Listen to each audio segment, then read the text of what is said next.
My dear friends, ఎలా ఉన్నారు? ఒకానొక సందర్భంలో భీముడు తన గదను పట్టుకొని గట్టిగా నలుపుతూ నేలకి కొడుతూ ఉన్నాడండి. ఆ దెబ్బకి భూమి మొత్తం కంపిస్తూ ఉంది. ఎందుకంటే తను ఒక చిన్న తోకను కూడా కదిలించలేకపోయాడు. ఆశ్చర్యం ఉంది కదా. మీ జీవితంలో కూడా ఇటువంటి సందర్భాలు ఎదురయ్యా? అయితే ఈ కథ చివరి దాకా వినండి. ఒకానొకప్పుడు పాండవులు అరణ్యవాసంలో ఉన్నప్పుడు పాండవులందరూ రెస్ట్ తీసుకుంటూ ఉన్నారు. ఆ సమయంలో భీముడు వారికి కాపలా కాస్తున్నాడు. అప్పుడు అతనికి ఎక్కడి నుంచో ఆ అడవిలో ఎక్కడి నుంచో ఒక సుగంధభరితమైన వాసన వచ్చింది.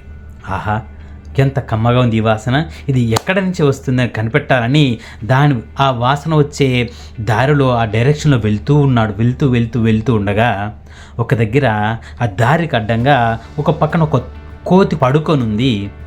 అయితే దాని తోక మాత్రం రోడ్డు మీద ఉంది, దారిలో అడ్డంగా ఉంది. భీముడు దాన్ని దాటి వెళ్ళటం ఇష్టం లేక ఆ కోతిని పిలిచాడు. ఏ కోతి, నువ్వు లేచి తోక తీసేసేయి, నేను వెళ్ళాలి అని అన్నట్ట. అప్పుడు ఆ కోతి చాలా నీరసంగా ఉండి, నాకు బాగా నిద్రొస్తుంది, నేనేమి చేయలేను, ముసలిదాన్ని అయిపోయాను, కాబట్టి నీ అపార శక్తివంతుడివి కదా, కొంచెం ఆ తోకని ఇట్లా జరుపుకొని నీ దారి నువ్వు వెళ్ళొచ్చు కదా అని అన్నదంట ఆ కోతి. అందుకు భీముడు ఎంత మాట అని దాన్ని గద పక్కన పెట్టేసి ఆ తోకను తీయటానికి ఎన్ని రకాల ప్రయత్నించాడు, శతవిధాల ప్రయత్నించాడు. కానీ ఆ తోకను ఒక ఇంచు కూడా కదిలించలేకపోయాడు. ఎంతో ప్రయత్నం చేసి తన శక్తి సరిపోదు అని కన్ఫర్మ్ చేసుకున్న తర్వాత అక్కడ ఉన్న కోతి సాధారణ వానరం కాదు అని దానికి చేతుకు నమస్కారం చేసి, అయ్యా నువ్వెవరు, నా శక్తి నీ తోకను కదిలించి కూడా లేకపోయింది, మీరెవరు దయచేసి తెలియజేయండి అన్నమాట. అప్పుడు ఆ కోతి నిదానంగా కళ్ళు తెరిచి పైకి లేచి, భీమా, నేను హనుమంతుడిని, నీకు అన్నని అని చెప్పాట. ఆ క్షణంలోనే వితిన్ సెకండ్స్లో భీముడికి కళ్ళల్లోంచి బుటబుట నీళ్లు కారిపోయాయి. అది గమనించిన హనుమంతుడు చెప్పాడు, భీమసేన, నీ శక్తి నీ శరీరంలో ఉంది, కానీ ఆ శక్తిని కూడా తగ్గించే ఒక భయంకరమైనటువంటి పరిస్థితి ఏంటంటే ఈగో, గర్వం. అది నీ బ్రెయిన్లో ఉంది. ఎప్పుడైతే ఈ ఈగోని తీసి పక్కన పెడతావో నీ శక్తి 100 పెరిగిపోతుంది అని చెప్పాట. నిజమే కదా ఫ్రెండ్స్. లేదా మనందరి దగ్గర డబ్బు ఉండొచ్చు, లేదా హార్డ్ వర్క్ చేసి ఉండొచ్చు, ఒక స్థాయిలో ఉండొచ్చు, అందరికంటే గొప్పగా చెప్పుకునే పొజిషన్లో ఉండొచ్చు.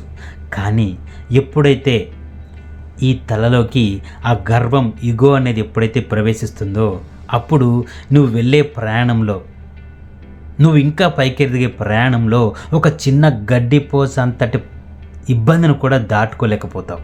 దానికి కారణం ఈ ఈగో వల్లే.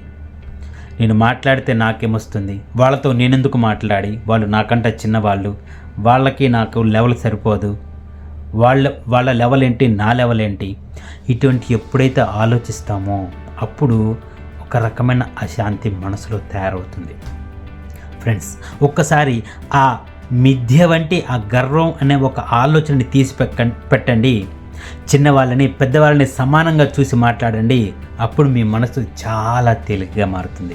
మీరు అనుకున్నది సాధించడానికి ఆ పంచభూతాలు కలిసి మిమ్మల్ని సరైన దారిలో నడిపించడానికి సహాయపడతాయి. గుర్తుపెట్టుకోండి, గర్వం మనిషిని కుంగతీస్తుంది.